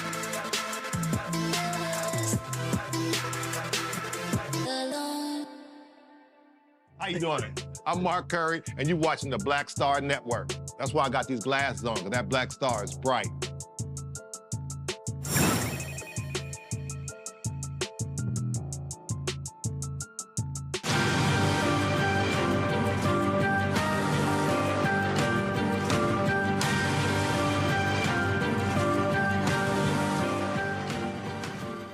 All right, we just talked to Alma and Robin about removing yourself from a violent situation and the process of healing, beginning to heal. But what about the legal aspects? How can the legal system assist you if you are facing domestic violence? How helpful are temporary restraining orders? I know a lot of people have that question. Well, joining us now are Marilyn Mosby, the former state's attorney for Baltimore, and Vonda Bailey, the presiding judge of the 255th District Court in Dallas County, Texas. Thank you so much for being with us today, both of you. Thank you for having us. Yeah, absolutely. Listen, Marilyn, I wanted to begin with you because I know that you have seen a lot. And I just wanted to give you a situation that perhaps might have come into your courtroom. What is it that you would say to someone who might be going through a situation where there is job loss, where there is divorce, where there are kids that are in this situation, all of those kind of common elements that I'm seeing in terms of some of these headlines? When you get that into a courtroom, what happens to all of those facts? How is it parsed and dealt with when you enter into a courtroom? And what does the justice system actually, what can it do for you? So I think it's really, really important to understand that domestic violence is not just limited to the obvious sort of visible physical assaults, right? There are many sort of incidents that can and often do warrant criminal charges, even when there are no obvious sort of injuries. This includes threats of violence, stalking, harassment, strangulation attempts, destruction of property. I mean, there could be any number of coercive actions, repeated unwanted contact, violations of protective orders, and the violence and intimidation that can and often does, it extends to children. So when we think about, those things that go beyond the visible sort of injuries, you can even have technology facilitated sort of abuse, such as tracking someone, hacking accounts, distributing private images, which often crosses that line into sort of criminal behavior. But the broader sort of takeaway, and as you've already kind of talked about from the several high profile sort of domestic violence related cases that we've seen just in the past week, whether it's Justin Fairfax, who shot and killed his wife during a domestic dispute amid a contentious sort of divorce before taking his own life while his children were present in the home, or Shamar Elkins in Louisiana, who fatally shot his wife, her sister, and 8 children, right? 7 of whom were his own. To just 2 days ago, you had the singer David, who was charged with an alleged murder of a 14-year-old girl, right? Like the broader sort of pattern that I saw and that we see all across the country in the courtrooms is that these triggering sort of life events, like a divorce, like a separation, custody disputes, prior threats, and as we already kind of discussed, coercive control and firearms on top of that, right? That type of access can sharply increase the danger in domestic violence situations. And before I go to the judge, I want to just ask you this, Marilyn. It also is all about the evidence, because when you get to court, you better have those notes, you have to have the evidence, and you have to have everything in order to actually prove your case, because that's all the judge will have. That's all both sides, the prosecutor or anybody will have that is dealing with the case. Absolutely. I mean, you brought up a great point, and the possible charges are going to depend on the facts of the case and the evidence available. They may include assault in varying degrees, reckless endangerment, harassment, as we already talked about, stalking, trespassing, malicious destruction of property, kidnapping. I mean, there are any number of charges, but it is going to depend on the facts of the case and the evidence available. Every sort of state labels offenses differently, but the core issue is whether someone used violence, threats, fear, or coercion to control another person. Yeah. And Judge, I think that that's the key here, that there are some things that men and women go through who are victims of domestic violence that they have labeled maybe kind of, choosing a lower hanging fruit. Oh, they're just mean. They're just stubborn. They're just mad. They just need a little time, when really, when you get into a court, it translates into a criminal offense. It translates into you getting some type of restraining order. So again, you have to pay attention to your situation and understand that you're even a victim of domestic violence sometimes. Absolutely. And that's a key point. I don't believe that sometimes people are really aware that they are in a domestic violence type situation. Sometimes it's out of embarrassment. It could be out of fear. And as a judge, when I'm sitting on the bench and I'm looking outward, I'm able to pick up on some of the things that the victim is not necessarily saying. I'm paying attention to body language, very important. I'm looking at those text messages, are they escalating? Or has it been a situation where the children have witnessed something? Because a lot of these situations occur in front of children. So it can be a variety of different things, and you have to be able to pay attention as a judge of those little nuances and indicators that are not necessarily clear all the time. But to your point about the evidence is going to be key in a lot of these situations, because the evidence could be the thing that holds someone accountable for that domestic violence conviction or finding, particularly in family court, or it could be the very thing that gets them off the hook. Mm-hmm. Judge, when does someone actually go to jail? What does that situation look like? Because I hear a lot of women talk about, if I could get them in jail for a number of years, I would feel very safe. But they see situations where men and women go to jail for just a very short time, then they get out and it starts all over again. So I'm wondering what that looks like in terms of like a real actual solution of keeping the perpetrator away from the victim. So initially, they are incarcerated for a limited amount of time because, in Texas, they have the right to have a bond hearing. They have the right for bail to be set. So they're not going to stay incarcerated necessarily for a long time. on a situation involving domestic violence. Now, if you're talking about someone going to prison for a certain amount of years, those are usually in your more extreme cases, and they're not necessarily going to prison on their first time, because depending on the offense itself, something like aggravated assault with a deadly weapon, if the perpetrator does not have a criminal history, they may be probation eligible, which means that they'll be right back in the community, able to offend. That does not mean that they're not going to reoffend, but they're out there back in the community again. It really just depends on the circumstances. Usually, from my experiences as a probation officer previously, those situations where people were incarcerated for a long length of time were the more severe situations of domestic violence, you know, like the attempted murders or actual murder, an aggravated assault with a deadly weapon, which could be like a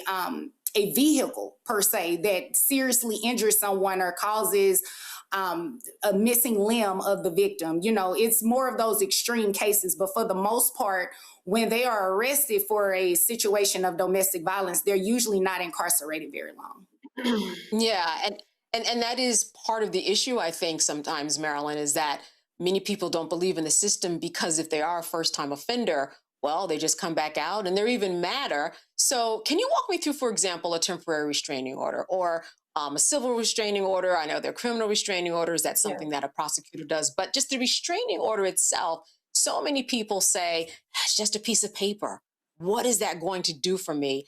How does that translate for you in terms of, well, maybe it does do something, or would you say otherwise, that there has to be other things in place? So temporary restraining orders are often called TROs or temporary protective orders. Again, it's going to depend on the jurisdiction in the state. They're often civil court tools designed to create immediate sort of safety, okay? So they can order an abuser to have no contact. They stay away from the home or the workplace, surrender firearms, vacate a shared residence in some circumstances, and stop harassment. They can be highly effective when enforced promptly and taken seriously by the courts and law enforcement.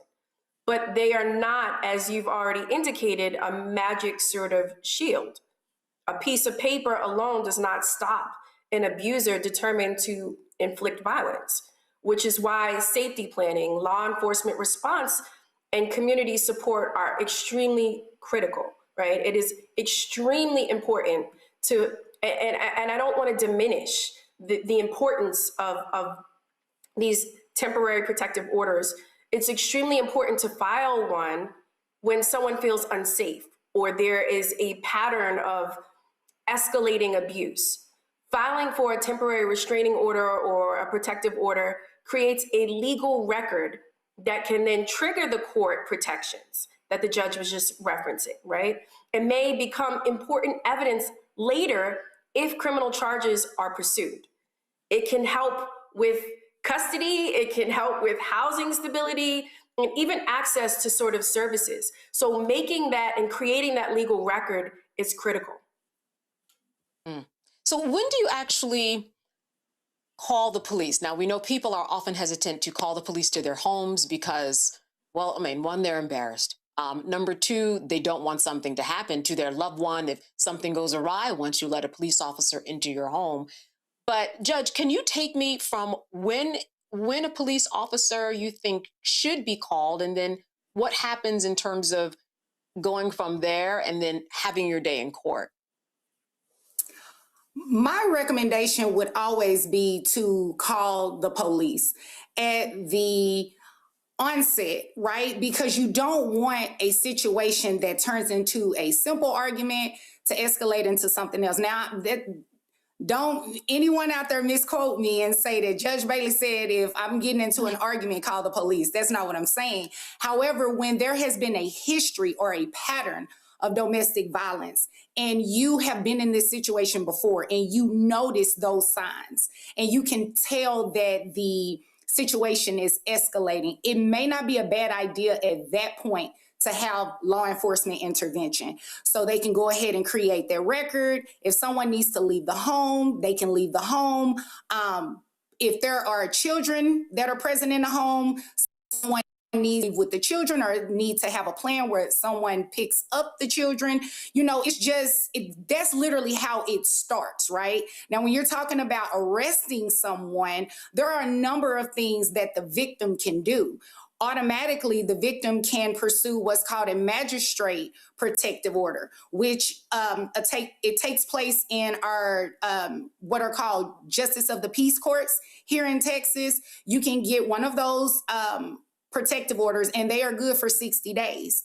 And, they have all type of protections in terms of not to go within so many feet of the house, this person's residence, the child's school, all of those things. So you're creating that record already. And you can take that same protective order to the family courts in front of me and get a permanent protective order entered, which is usually 2 years. Now, there are some situations where that 2-year period can be extended. It just depends on, if this person was already under an existing protective order or, I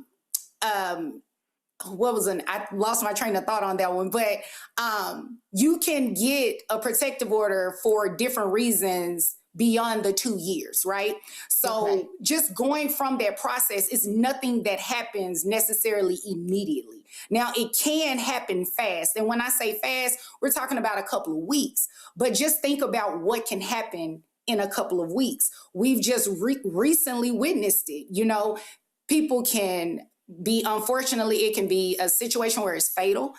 Not only for the victim, it could be fatal for the child or the children that are in the situation. It can also be fatal for people that are innocent bystanders. Let's say you call a friend over and you say, I need you to help me move my stuff. And you just so happen to be in the wrong place at the wrong time. So I encourage people to contact law enforcement from the onset, but also make sure that you're documenting and make sure that you are doing things to protect yourself and the children, if any children are involved. That includes getting the locks changed, changing your phone number, moving, changing up how you move, not going to the same places that you would normally go to. A lot of these relationships, they may have been long-term, maybe marriages, so they know where your people live. They know where your friends live. Try to figure out a plan not to go that way. It's a laundry list of things that can necessarily happen in between time, but the best thing is to always have a plan. You have to have a plan. That's not to say that the plan will necessarily be 100% from start to finish, but the more you can plan, the better you're able to protect yourself, create their record, and get under some order of protection that will be best beneficial for, you, yourself, and your children, if any are involved.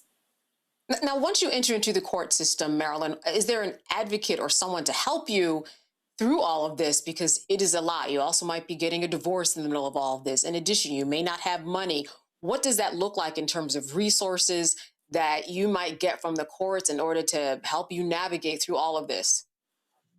So again, you bring up a really great point. Just identifying that you're going through this type of abuse. It's usually going to be the pattern of escalation and abuse.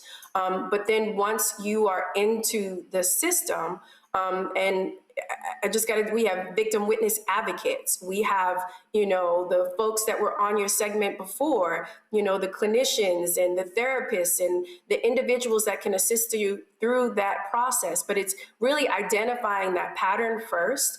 And then the larger sort of takeaway for those survivors of domestic abuse is that they shouldn't be discouraged, right, from seeking protective orders simply because they're worried about nothing happening, right? You have to recognize these threats and these patterns really do matter. And the timing is really critical. So I know the judge was referencing what happens in Texas, but the timing for these petitions, they vary by state and by jurisdiction. But the emergency or temporary orders are often available the same day or within 24 hours, right? Especially when there is an immediate sort of safety concern, where someone believes that their life may be in jeopardy. There's a follow-up hearing, typically through various states a follow-up hearing for a longer-term protective order that may take days and/or weeks. And obviously, the criminal cases, as we've already discussed, can take longer depending on the evidence, witnesses, and the court schedules. But once you are in the system, we have the support, we have the advocates, we have the organizations to assist you through that process. Mm-hmm. And how long does this take? Because you mentioned a hearing, and there might be a custody hearing. There might be, different hearings that come up. It might depend on the calendar. How long, Judge, does something like this take? And by something, I mean you want to get away from your abuser. You have filed charges. Maybe you have children. Now, how long does that take until you are done? So it depends. That's the short answer. A temporary restraining order, as she mentioned, they can happen the same day. They can be issued the same day. We have what's called an ex parte temporary order or temporary restraining order, which means that you can walk those through the same day, attach a verified affidavit to it, explaining out, the issues of what's going on, and the judge can sign the ex parte order the exact same day, right? But those temporary restraining orders, they last for up to 14 days. And you're able to get them extended once for an additional 14 days. And usually the hearing is set within. Well, here lies the problem. Everyone is not able to get that other party served within that 14-day period. So what do, right? You do have the option to do a protective order, right? You can do an ex parte protective order. You can walk that through the exact same way. It's still going to be one of those situations where it's going to be in place temporarily until you're able to get to court and have that hearing. And to your point about scheduling, that becomes an issue. And it's not necessarily that the court has to make time for those, but it just depends on the schedule too of the victim. It could depend on the schedule if the the respondent is served, they hire an attorney. We have to move these things around. And, it is not a situation where it takes an unlimited amount of time, right? But it's just so many things can happen within that time period. So you can get a temporary restraining order, ex parte, as I explained, you can get that issued the same day, and the next day something can happen. So it can move as quickly as possible. However, it does not put a person in a position where the violence does not necessarily occur to them just because this sheet of paper is in place. You have to be very careful if you're going to hire an attorney representing you on those orders, because if something is missing, they're not done properly, citation isn't done properly, you run into all kind of issues with that, and then the victim is left unprotected. So there are a lot of things that a lot of moving parts. That's why I said it just really depends. Right. And an attorney will be appointed to you if you cannot afford one. Well, in Texas, it doesn't necessarily work like that on the temporary restraining order or the protective order. A lot of people do them on their own, called pro se litigants. In Texas, we're only allowed to court appoint attorneys under special circumstances. Usually that's when it's involving someone being held in contempt, because those motions are quasi-criminal. So in addition to the civil element, there's a criminal element where they can be incarcerated. And by law, we have to court appoint at that time. But absent a finding of them potentially being held in contempt and a CPS case, usually people, if they're not represented by an attorney, they walk those through themselves. All right. And that's Child Protective Services, right? Yes. I will end with this question. This is for the both of you. A lot of women, they don't believe that they will be believed. Generally, the abuser, or men too, right? A lot of men believe that they won't be believed, but the abuser is normally likable. The abuser is normally someone who, I wouldn't believe it. Oh my goodness. And so there's this sense of disbelief. When you get into a court as a prosecutor, as a judge, based upon your own experiences, what does someone show so that they will be believed, that makes it good facts for them, that makes it a good case for them, Marilyn? What do they need to do and bring in court to be believed and be a good advocate for themselves? I mean, I think the authenticity of an individual is important. I think that the pattern in history is going to come into play. But I think, not being afraid and shameful about what is taking place and transpiring, right? Like, I think that's the importance of the victim witness advocates. I know that in Maryland, we have victim witness advocates in our specialty units that deal with survivors of domestic abuse and child abuse. These are very specialized sort of cases because of everything that you've just said. They've experienced a great deal of trauma. And so dealing with those types of individuals to make them be heard and to be seen.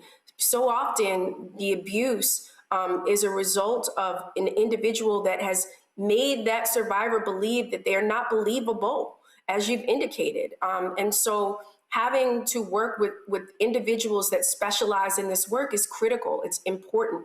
But I think the biggest sort of takeaway is that there's no sort of perfect timing. And when it comes to your safety, what we've seen from just this past week, right, is that you cannot just not do anything about it.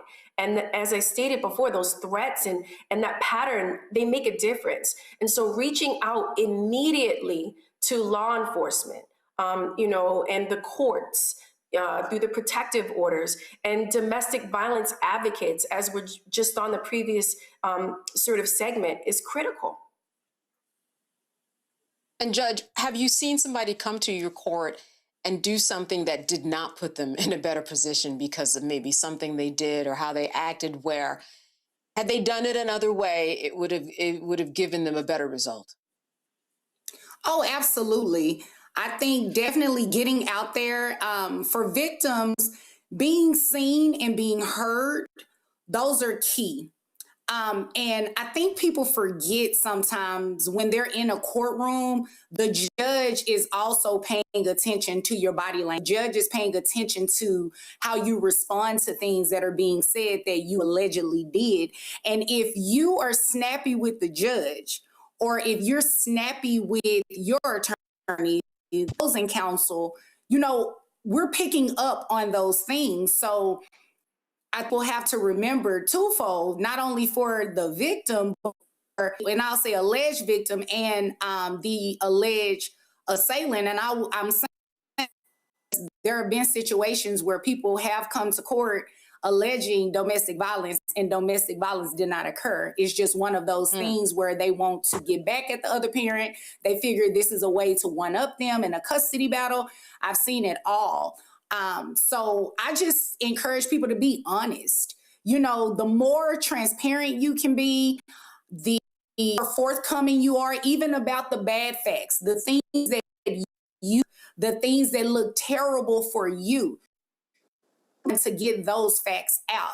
Don't wait until the other side brings those facts up and then you try to paint it with a brush, like, no, it was, it wasn't really like that. It was like this. You have to own whatever it is. Accountability is a big thing. And in court, sometimes I think people forget about the accountability component. We're looking for that as a judge, because usually the truth is somewhere in there. It's part of this story, it's part of this story, and it's lying somewhere in the middle. So I always encourage people to just be honest and be forthcoming. All right, Judge Vonda Bailey and Marilyn Mosby, I want to thank you so much for all this important information and walking us through the legal system as to how it will really work if you find yourself in that situation. Thank you for being with us. Thank you for having us. All right, absolutely. All right, you are watching the Black Star Network. Stay with us. We are going to have a little bit more after the break, so hang in there. We'll see you on the other side.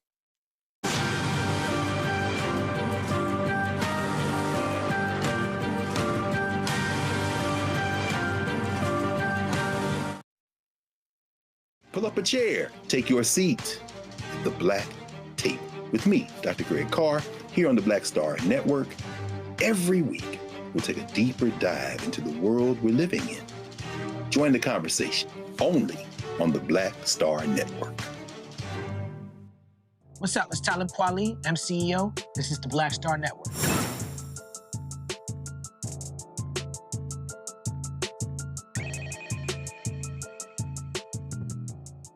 All right, today is Earth Day, a time for us to focus on protecting our planet, but current policy shifts are threatening these efforts. A key example is the recent dismissal of the environmental investigation in Lowndes County, Alabama, and this follows Trump's executive order that prohibits federal agencies from pursuing diversity, equity, and inclusion programs. Because of this, the DOJ Civil Rights Division has pivoted away from environmental justice that has a DEI framework to align with this new directive. So what actions can we take to protect our communities from environmental injustices? Joining us to discuss this is Dr. Beverly Wright, the Executive Director of the Deep South Center for Environmental Justice. Dr. Wright, thank you so much for being with us today. Thank you. I'm happy to be here. Yeah, so listen, how can we ensure in our communities that this new order does not negatively affect what's going on in our communities? Our communities are already struggling when it comes to whether we have a refinery plant next to us or water issues. They are suffering, and we know this. We've seen the maps where the refinery plants are, for example. But what can we do now in order to fight against this?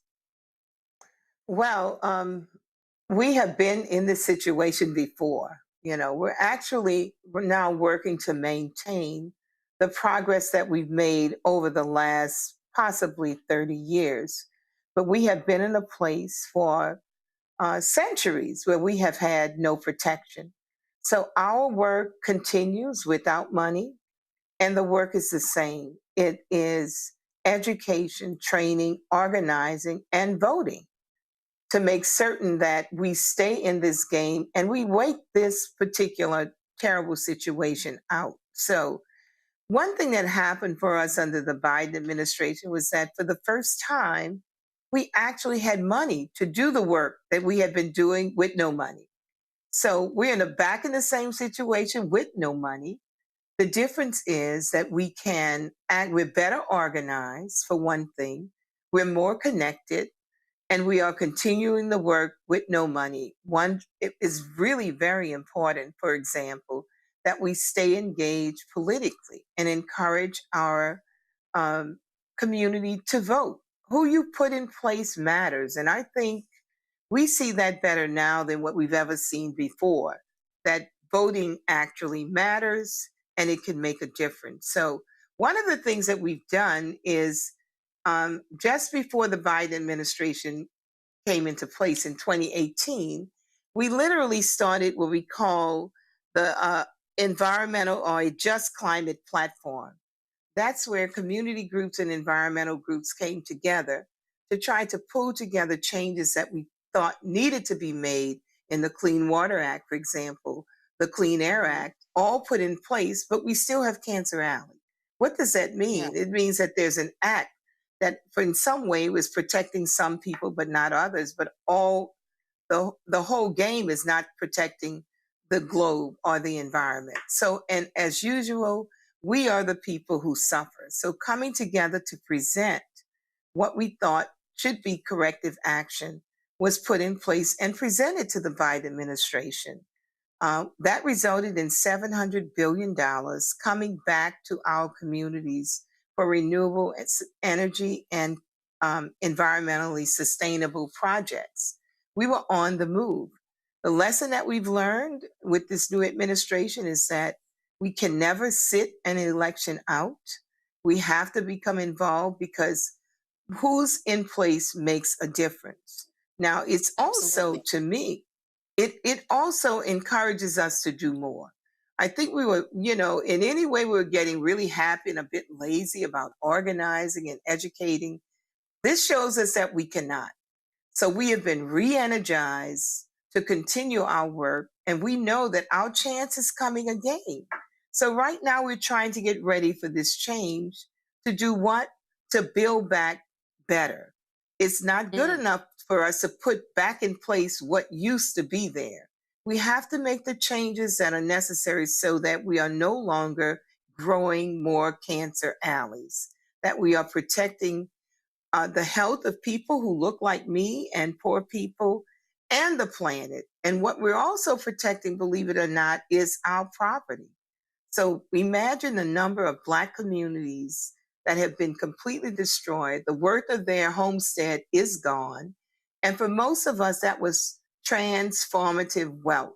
When you can inherit something, that's building wealth in your family. Imagine the communities where our parents and grandfathers, grandmothers worked so hard to buy that little paradise, as they called it, and then we lose it because of pollution, because of toxins that now devalue that property. So we're not just working for our health, we're also working for our pocketbooks and for the wealth of our children who come behind us.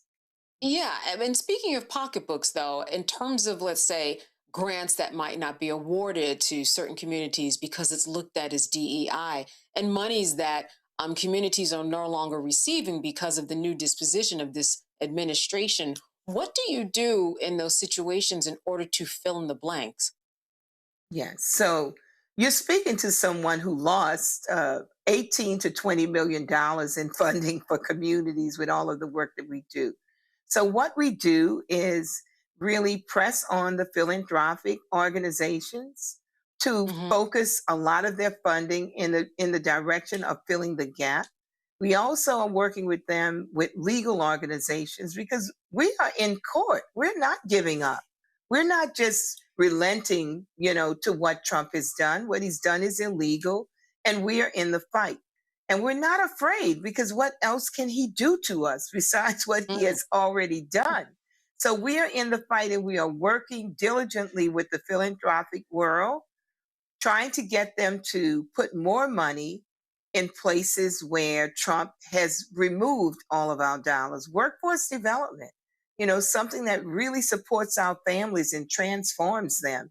He canceled a grant that was 30 years old that had an unbelievable track record. So what do we need? We need more dollars in workforce development and more monies to help us have our communities prepared for this transition to this renewable energy economy. We want an equitable renewable energy economy where we are actually involved in redirecting our resources for renewable energy.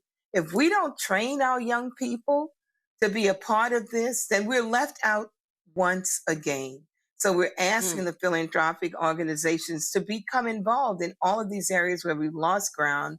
We really believe that this is temporary. I just really believe that this will not last. And we're built from stronger stuff than what Trump can hand to us. We've been through a lot. We'll live through him. And we just keep encouraging one another to stay in this game. Work with young people, educate and train them so we can continue this work. Brighter days are coming. We have about 30 seconds. I want to ask you this. What can people on an individual level do in their communities in order to deal with this environmental racism and injustices? The first thing on my list is vote. I would have young people tell me voting makes no difference. I said, so all those people who died fighting the vote, my mother going down counting jelly beans and all of that, they were just stupid. So for every person who thought voting did not matter, look at where we are and tell me that again. It is very important for us to become a part of this democratic process. And there's a reason why people are trying to keep us out of this democratic process. We intend to be in, and also educate yourself as it relates to environmental issues. Don't just wait till it's flooding and say, oh my God, what happened? Become involved with your city council, with your state legislators, and visit your schools and make certain that our children are also being taught about the environment. Individually, we all need to do something. And I say, whatever you believe start praying to that and practicing what we need to do to make this a better world. All right, Dr. Well, I thank you so much for being with us today and filling us in on this Earth Day, a very important day. Good to see you. Thank you for having me. All right. Well, that does it tonight for Roland Martin Unfiltered. I want to thank Roland for having me in his seat this week. I also want to thank my panel, Michael Brown and Robert Patillo. Now, your support is critical to what we do, and you can support us via Cash App using the Stripe code at the bottom left-hand corner. You can also help us with credit cards. Use the same thing. PayPal's R Martin Unfiltered, Venmo's RM Unfiltered, Zelle at RolandSMartin.com. And if you are old school, you can send checks. You can send money orders payable to Roland Martin Unfiltered, P.O. Box 57196, Washington, D.C. 20037. Stay with us. There's going to be more with Roland Martin during the week, of course. We're going to be continuing to talk about domestic violence. I will see you on Friday. Before we leave, I also want to have one more reminder, and that is the shopblacknetwork.com, where you're going to find the official Black Star Network swag and all kinds of Black-owned products. You can buy everything on shopblackstarnetwork.com. It is the way that we support a network of folks, a network of Black businesses to make sure that they stay in businesses. All right, we'll be back tomorrow. I will see you Friday.